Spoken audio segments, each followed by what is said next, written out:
Hey team, and welcome to another video in the Astrological Magical Elections video series. Today we're going to talk about magical electional opportunities that are going to be available to us between this Aries New Moon on April 11th until the Scorpio Full Moon on April 26th.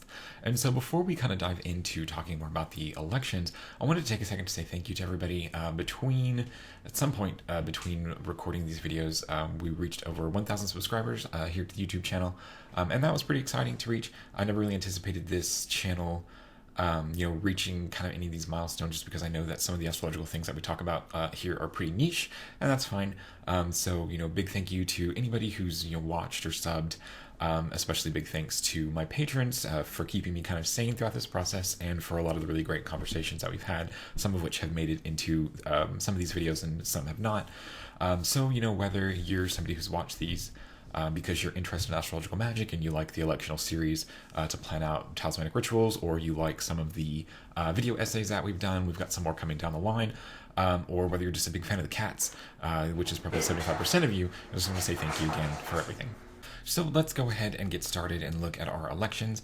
We're going to start off with the Australian continent, but everywhere has at least a couple of things to look at. So we're going to do our elections for Australia, North America, and Western Europe in that order. And then at the end, I have something that I kind of want to talk to you about that I've been thinking about for a little bit. Or I guess the more I've thought about it, the less sure about it I've become. And I just kind of want to share that with you guys. So taking a look at our first electional opportunity for the Australian continent, it's going to be for April 19th at around 12:30 p.m. And this is going to be an opportunity for a 9th Lunar Mansion talisman. And the 9th Lunar Mansion is one that is, when we're dealing with it in a waxing moon phase like we are in this chart, one that's primarily used for protection and safety, particularly protection from spiritual things, like spiritual problems or spiritual entities, or even spiritual attacks. Primarily it's about that, but it can be kind of tweaked to be about to protect from other things. So it's sort of like more specialized uses in this way, particularly in like the spiritual world, but it can be tweaked to handle more mundane things as well. So don't count out just because it doesn't quite fit what you're looking for. We can adapt and change it to fit what we need, but just kind of keep in mind that that is sort of its specialty. So taking a look at our election chart, we've got the moon placed here in the 9th Lunar Mansion to conjoin the ascendant, which is always what we want. And she's applying this square to the sun. So of course my kind of age-old asterisk here is that squares are a bit more difficult.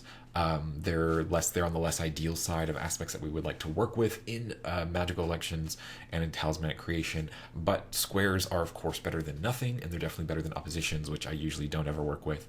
So trines and sextiles of course would be much better for these kinds of things, but any sort of connection like with the sun as kind of like the font of vital power, and the connection with the sun is very helpful, as not only does it have connections with like health and longevity, but also with cleansing and purification, which can be very useful for individuals who are working more with like spirits, or who feel like they have like collected some sort of like malefic energy, either due to lack of spiritual hygiene, everybody gets behind, it happens, or directly due to the influence of their individual. The sun is always going to be very helpful for that, and so incorporating that energy into this chart, even with a square, is going to be more helpful, more potent than really any other planet, I think. So square less ideal, but the sun is the most ideal planet, and that's really kind of the balance that we're trying to strike here. At the same time, we're looking to the ruler of the ascendant, which is the moon, because Cancer is on the ascendant, which is takes us to the moon, which is great because we already kind of look at the moon anyway, and then we have to watch out for any sort of afflictions by either Mars or Saturn, and we're not having that in this chart. The moon isn't afflicted by either of those two planets. The ascendant's not afflicted by those two planets either, so a very safe chart that can be used for, of course, magical protections. A very, very similar setup for our next election chart, just the next day, April 19th at around 1:30 in the afternoon. This is going to be an election for a 10th Lunar Mansion talisman, and the 10th Lunar Mansion is one of my favorites. So I always try to look for, especially when we get to the part of the year when the 10th Lunar Mansion is in the waxing half of the zodiac, I always try to look out for 10th Lunar Mansion talismans just because they're very effective, very useful, and all around good to have. So here we have an opportunity for that. And it's going to be for April 20th at 1:30, in the afternoon. And looking at our chart, the 10th lunar mansion is one that is primarily about health, preventative health specifically, and strengthening health and the body and the constitution and the vital force. So it's really great for preventative medicine or for those who are kind of recovering from any sort of ailment, or who are sort of like weaker, on the weaker side, either constitutionally or just in the body. Especially individuals who have been ill for a long time, and just kind of like the wear and tear that it does, that being ill for a long time takes on the body, the toll that it takes. The 10th lunar mansion can be very helpful. The 10th lunar mansion can also be very helpful. I see it help a lot with helping doctors to make good decisions for their patients. So, if you're somebody who practices medicine, then maybe keeping a 10th lunar mansion talisman on that side of it, not necessarily just the patient side, kind of recovering from health, but as a healthcare practitioner who helps other people recover from health, kind of getting that insight that the 10th lunar mansion can provide can be very helpful. So I guess the short version of it is, 1010 would recommend 10th lunar mansion talismans. So looking at our election here, we've got the moon in the 10th lunar mansion conjoined the ascendant. And at the same time, we're still continuing that square to the sun. Again, squares aren't the best. Really would prefer trines or sextiles, if at all possible. But connecting back with the sun as a very strong planet who is significant of health and the vital force and its strength is a really great kind of symbolism to kind of lean into in making these kinds of talismans. So I always try to prefer the sun when it comes to things like, spiritual protection, like we covered in the 9th lunar mansion just a minute ago, or even kind of like health and vitality. The sun is a really great one. I really like the sun for a lot of stuff, for a lot of good stuff. The sun is great. But for when we're talking more about health, even Jupiter or Venus could be really good alternatives. If I had to choose between the two, like a trine to Jupiter, I would prefer than a square to the sun. But you make do with what you have, with what you have, and we have to deal with a square with the sun right now, which is we'll make it work. It'll be fine, but it won't be as easy or as gentle in a lot of ways as a trine with the sun or anything like that would be. So now moving on to our North American election charts.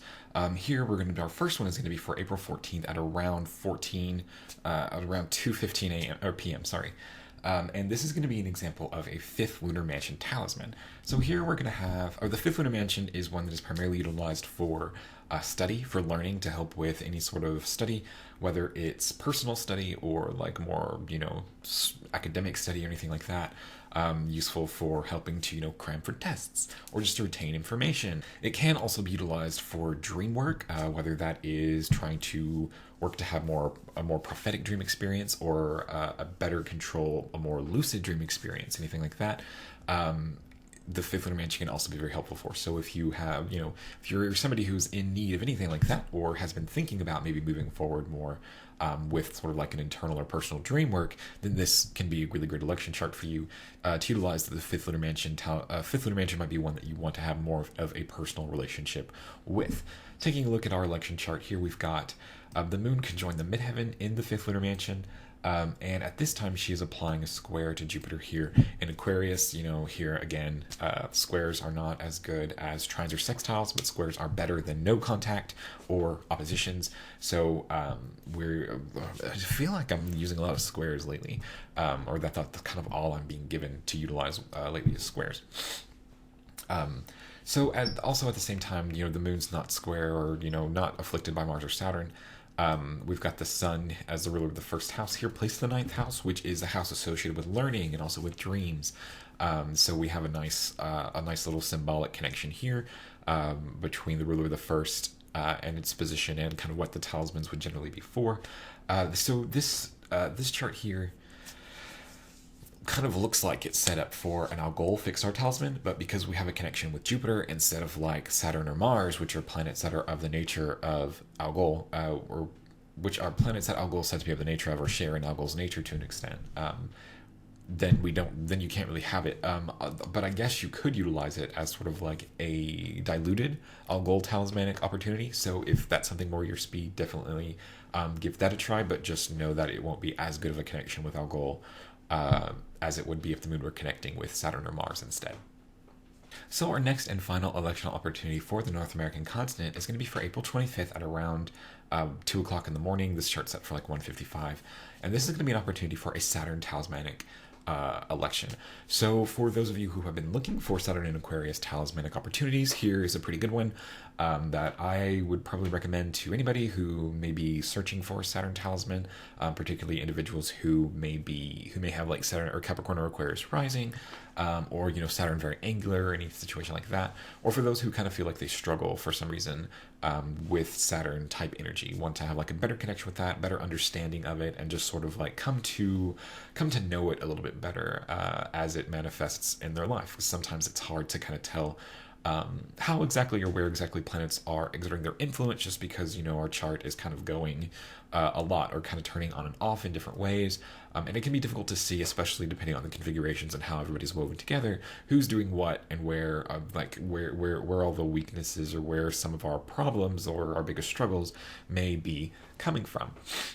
And that's a really good general use for planetary talismans, to kind of better connect with the planet that's in your own natal chart and kind of manifesting in your own life, to see what ways you may be able to kind of renegotiate how that planet operates, and like kind of how you as the person and the kind of the captain of the ship of your life are interacting with this planet and the different obstacles or things that it signifies and brings out to you. I would not recommend Saturn planetary talismans for individuals who feel like I would not recommend Saturn planetary talismans, or really any planetary talismans, to an individual who has the Saturn in this instance very ill placed in your natal chart. Like if you have Saturn, in a difficult house, square Mars or combust, and Saturn's in like Leo or Cancer, I wouldn't necessarily recommend getting a Saturn talisman without having first done a decent amount of remediation work for Saturn, because what you're probably going to end up doing is that talisman is likely just going to like exacerbate some of the more difficult struggles that you may be experiencing with that Saturn, or that Saturn may be pulling out when it turns on.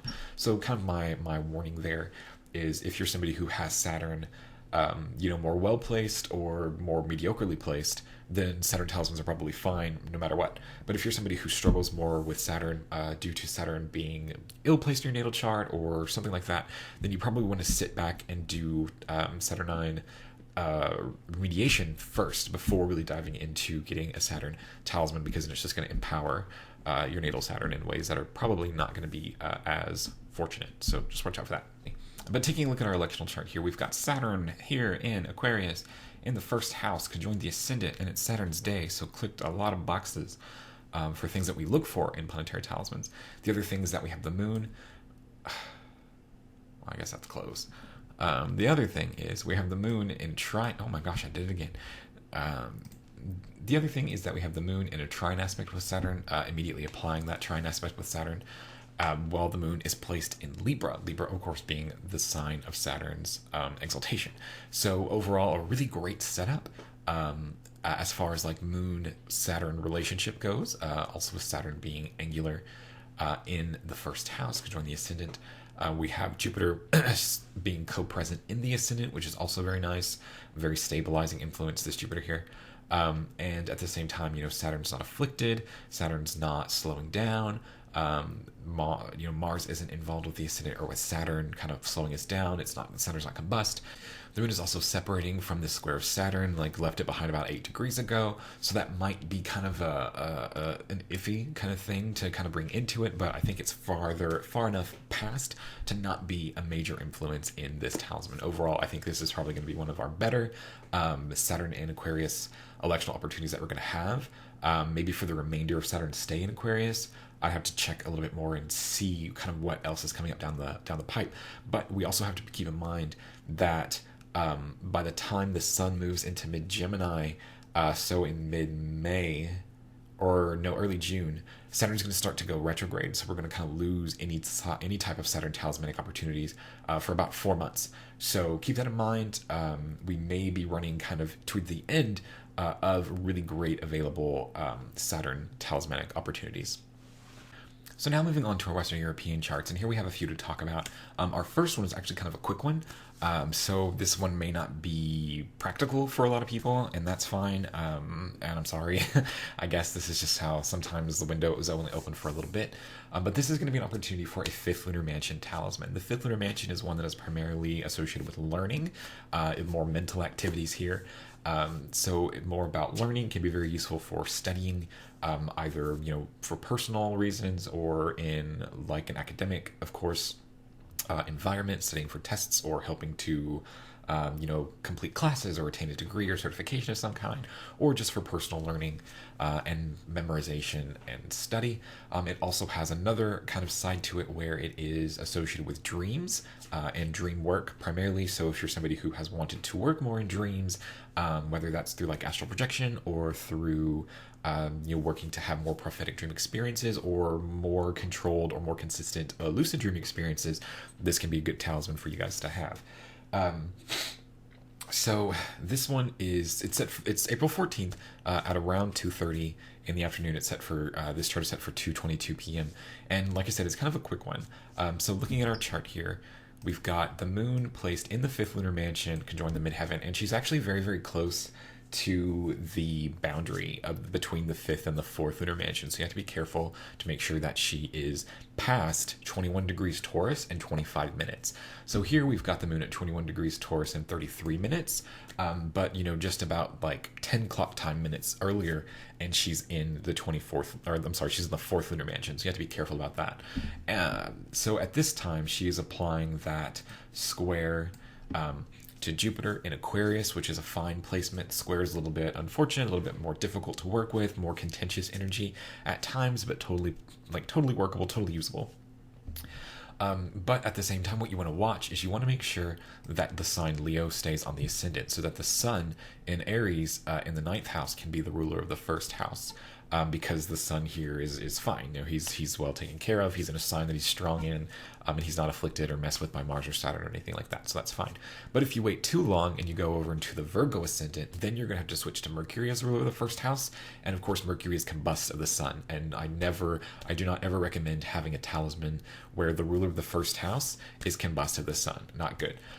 So as long as you're able to kind of keep those two things kind of balanced to where you don't start the talisman too early, that the moon is not in the fifth lunar mansion yet, but then also not too late that Virgo is rising. So good luck. Our next electional opportunity for the Western European continent is going to be for April 19th at 10:30-ish a.m. This chart is set for around 10:33, 10:34. And this is going to be that opportunity for the ninth lunar mansion talisman that we talked about in the Australian section. The ninth lunar mansion is, of course, one that is primarily associated when we're talking about it in the waxing phase with spiritual protection and magical safeguarding. So primarily about protecting oneself from spiritual gunk, spiritual stuff, whether that is just, your kind of stray negative energy or, more malefic energy that you kind of accumulated over time due to, whatever reason, messing with stuff you shouldn't have, or just, not keeping up with spiritual hygiene as well as you should have. It happens. Or if you feel like you're somebody who has been more directly messed with by somebody else at some point, the ninth lunar mansion can be very helpful for kind of keeping that at bay. It's more protective in this regard. Taking a look at our election, we've got the moon placed here in the ninth lunar mansion, conjoined the ascendant, which is really great. At the same time, she's applying this square to the sun in Aries, as I talked about then. The sun is a planet that is very, very useful when it comes to purifying and cleansing. So I always really look to the sun a lot when it comes to these kinds of spiritual practices where cleansing and purifying and banishing are what's called for, what's needed. The sun is a really great planetary energy to lean into because it's all that it does. Kind of like that saying, sunlight is the best medicine. Or it's sunlight is the best disinfectant, isn't it? I think that's the saying. Whatever the saying is, something about sunlight being the best thing. That's kind of what we're leaning into here. Laughter is the best medicine, and sunlight is the best disinfectant, is what it is. So our final electional chart for the Western European continent and for our video today is going to be for April 25th at around 2:55 in the morning. And this is going to be an opportunity for that Saturn in Aquarius talismanic election.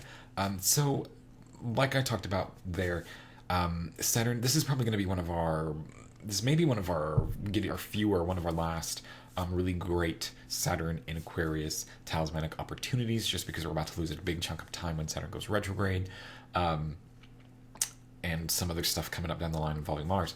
So if you're somebody who has kind of been thinking about getting a Saturn in Aquarius talisman or working with one, this might be, around the time you really need to decide whether or not that's something that you want to do. Not only because we're running out of time, but also because it's going to be, 30 years before Saturn comes back to Aquarius for us to get to work with. So if you're somebody who has thought about getting a Saturn in Aquarius talisman, if you're somebody who has kind of struggled to really understand how exactly Saturn works in your natal chart, or sort of what some of your lived experiences involving Saturn have been, or anything like that, then it probably is a good time just to go ahead and get it done. But as I've said a few times, I would not recommend getting a Saturn talisman if you're somebody who has Saturn more debilitated in your natal chart, combust, afflicted by Mars, or kind of iffy if you're born at night, I guess. Or have Saturn in Leo or Cancer, then you'll want to make sure to do remedial work kind of before and during obtaining a Saturn talisman. You want to make sure that you're starting to repair your Saturn relationship, and sort of mending up whatever fences have been broken due to that before you really dive into a talismanic connection or relationship with Saturn, because you kind of run the risk of exacerbating some of the more difficult significations of Saturn in your natal chart that you may be experiencing, which may have driven you to try to obtain a talisman in the first place. So you're kind of like this vicious cycle where it's like, oh, things with Saturn in my chart don't do very well. Maybe I need a talisman for that to kind of help it out. Then you get the talisman. The talisman like kind of supercharges your natal Saturn, which you already have issues with. And so some of the kind of the classic issues of Saturn that you've experienced throughout your life kind of, get kicked up, get exacerbated. It gets worse. And so you feel like you need more Saturn stuff, and the situation maybe not slowly. Well, with Saturn it probably does slowly spiral out of control. So definitely recommend doing more remedial work with Saturn before diving into talismanic practices with Saturn. If you're somebody who struggles with Saturnine things because you have a Saturn debilitated in your natal chart. But taking a look at our election for this time period, we've got Saturn here in Aquarius on the ascendant. We've got Jupiter helping out by being placed in the first house. And at the same time, the moon is applying this trine to Saturn from the sign of Libra, which is, of course, Saturn's exaltation. So a really great setup as far as like moon-Saturn relationship goes. We've got the thing that I would say to kind of watch out for is that we've got this square between the moon and Mars, which is, of course, separated. So it's definitely kind of left this Mars stuff behind. But it's still kind of present, I guess, in the background. So something to watch out for there, that you may still have this connection with this Mars square with the moon. But Saturn is unafflicted, the ascendant is unafflicted, and like I would say that the moon is unafflicted, just kind of separating out, shaking off some of this Mars gunk that she has left on her. So if you are, a little less comfortable because of the Mars connection, totally understand that. But, if you're a little bit more adventurous, or you think that 6 degrees is fine, like a perfectly fine distance to be separated and past something, then here's a really great opportunity for you. So now that thing that I kind of wanted to talk to you guys about.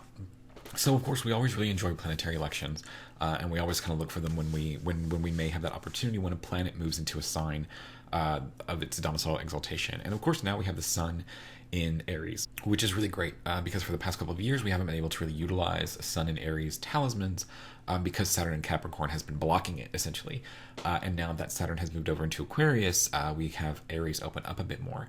So there's a lot, of course, of enthusiasm of individuals who, would really like a Sun in Aries talisman, please, like now that we have a potential opportunity. And it doesn't 100% look like we're going to have really good Sun in Aries talismans for North America this time around. In the last video, we talked about an opportunity for the Sun in Aries, which was good. But for North America, it doesn't look like that's going to materialize. And I was looking around at some charts, and I had recommended some to people, like privately. And now that I have kind of looked at it a little bit more, I'm not sure that that's going to work. So I kind of wanted to talk about this in this video, just so there's a little bit more of, I guess, awareness about it and kind of more people involved in the conversation, just to kind of keep an eye on or what to look for. Because I imagine that if I had found it and pointed it out, then other people may be planning on making talismans for it themselves. And so I wanted to kind of make sure that this conversation gets out there before these start happening. So anyway, this chart here might look a little bit familiar to you because it is one of the charts for the ninth Lunar Mansion that I shared. And as you can see in this chart, we've got the moon in Cancer applying a square to the sun in Aries. And like initially I was like, oh, this might be a really great opportunity for a sun in Aries talisman. And, then you also have the moon in Cancer. So it's like both luminaries are well dignified. That's really cool. And they're connected kind of widely, but they're connected by this square, which is fine. The moon's waxing. Like, it looks pretty good, right? But the more I got to thinking about it, the more uncomfortable I kind of became with it. Because what ends up happening is that these planets are so far apart that their square doesn't actually complete while they're in Aries and Cancer, but it doesn't actually complete until the sun has moved over into Taurus and the moon has moved over into Leo. So my brain started just going.